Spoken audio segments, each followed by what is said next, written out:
कि जहाँ तक इस फिल्म का ताल्लुक है,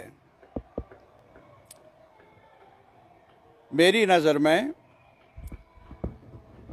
वक्त की ज़रूरत थी कि यहाँ के हालात, यहाँ के ट्रेजेडीज़ का अहाता किया जाता और जो भी हुआ आज तक, जो भी ट्रेजेडीज़ यहाँ हुई, उन्हें पेश किया जाता ऑब्जेक्टिवली, मौरूज़ी हक़ाइक़ को ध्यान में रखते हुए। ऐसा नज़र नहीं आता।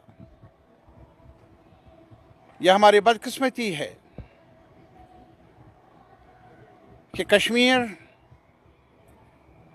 पिछले कई दहाइयों से मुसलसल ट्रैजिक सिचुएशन से गुजर रहा है और सबसे ज़्यादा अलमनाक वारदात जिसकी वजह से कश्मीरी शनाख्त को आंच पहुंची है,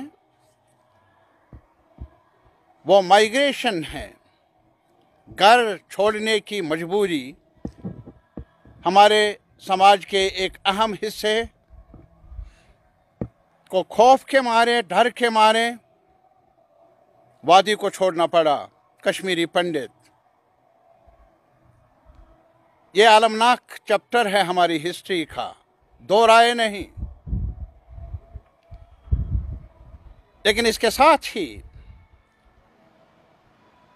सच्चाई ये भी है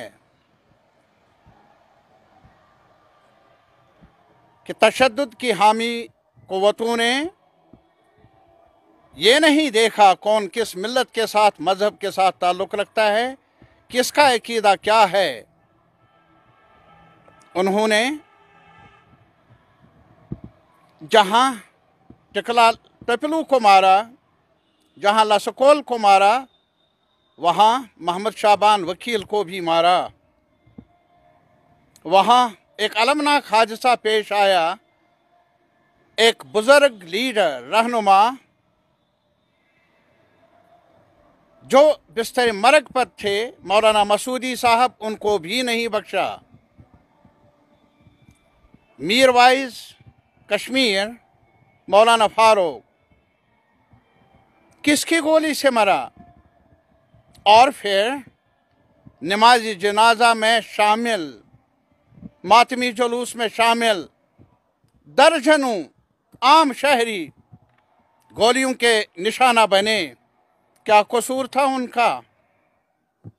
ये भी हमारी तस्वीर का एक और रुख है, जहां जनरल मैनेजर HMT खेरा साहब को गोली का निशाना बनाया गया। वहां कश्मीर यूनिवर्सिटी के वाइस चांसलर मशीरुल हक साहब को और उनके प्राइवेट सेक्रेटरी अब्दुल गनी साहब को भी बख्शा नहीं गया। क्या ये हकाइक नहीं? जहां कई लोग, बाअसर लोग और ऐसे अनासिर जिनका लेना देना नहीं था सियासी मामलात के साथ, शीतल कौल नाम की हमारी एक बहन, श्रीनगर से ताल्लुक़ रखने वाली, बेदर्दी से उन्हें कत्ल किया गया। कोकरनाग में, अनंतनाग में प्रेमनाथ भट्ट साहब को कत्ल किया गया। वहाँ गुलाम नबी कलर साहब को भी निशाना बनाया गया। मेरा आज एक ही सवाल है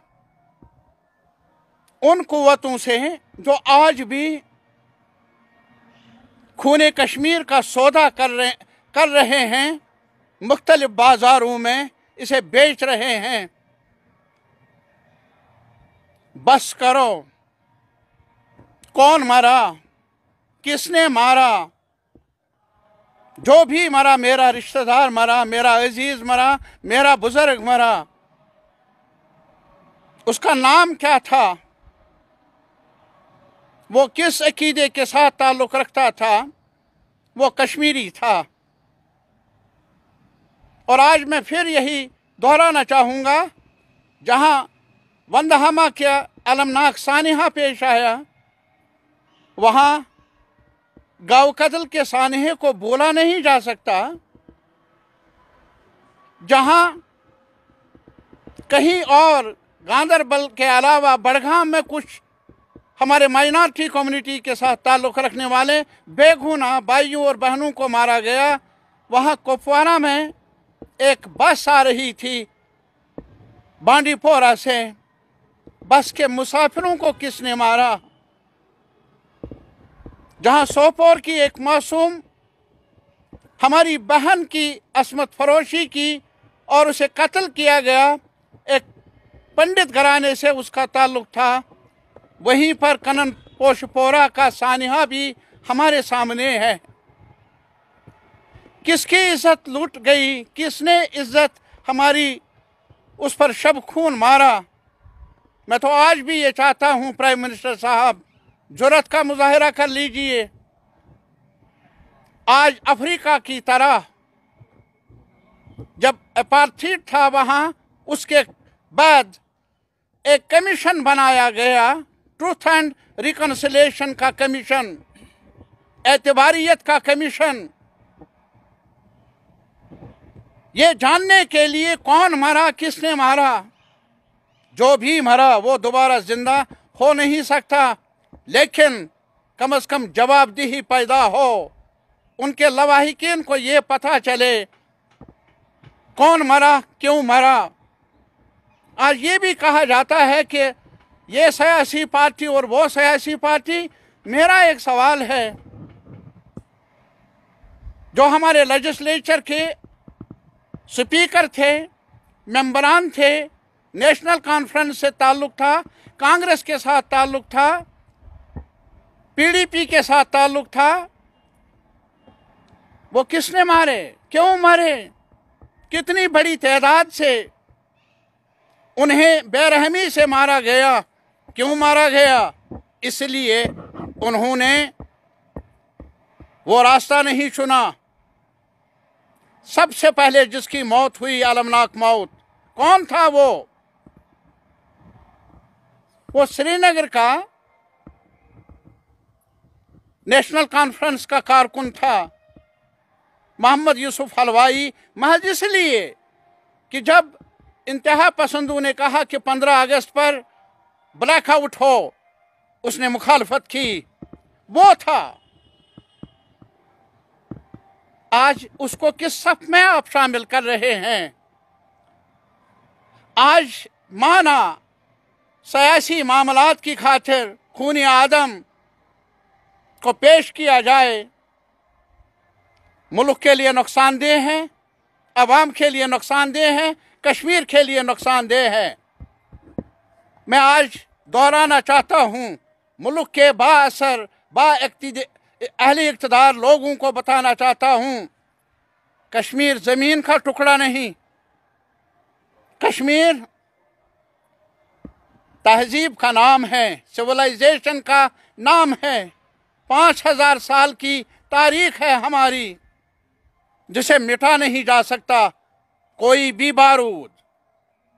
पार का बारूद, आर का, यहाँ का बारूद भी हमारी शनाख्त को मिट नहीं सकती है। हमारी शनाख्त, हमारी तहजीब को दचका लग सकता है, लेकिन हमारी तहफ़्फ़ुज़ उसे ख़त्म नहीं किया जा सकता।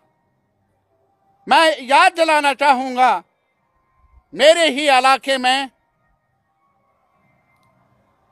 जहाँ कश्मीरी पंडित मारे गए, वहाँ बिजबहाड़ा का सानिहा भी पेश आया, नमाजी मारे गए।